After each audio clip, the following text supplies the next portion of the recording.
Hi, welcome to this episode of Monopoly in Real Life with Dave.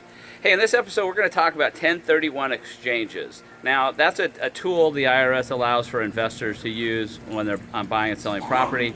Now, I'm going to start with, I'm not your CPA, I'm not your attorney, don't play one on TV. When you need a good tax exchange facilitator, I have a great guy to use. We've used them personally.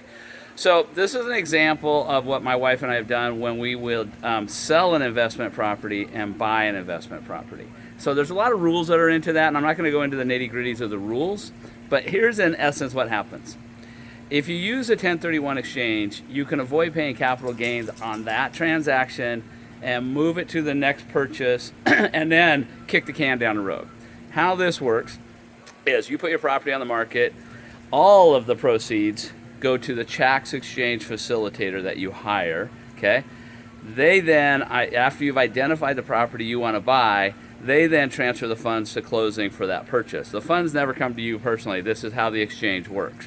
Now, a standard practice would be, I have this investment property, I'm going to put it on the open market, I'm going to sell it, I'm going to take the net proceeds, and then I'm going to pay my taxes, I'm going to pay my capital gains, all those other things, and then I'm going to start the clock over. Well, this 1031 exchange process allows you to move the money from one investment to the next investment without paying that capital gains during that transaction. It's a really great tool. Wife and I have used it ourselves. It helps you do things like this. Like, we sold an investment property up in Washington, and we bought an investment property down here in California, which we're down here doing some maintenance on and getting it ready for the rental market. So again, it's a great tool in the toolbox as an investor building long-term wealth to take and not have to pay capital gains every time you sell an investment property. So 1031 exchange, I've got a great facilitator when you need them.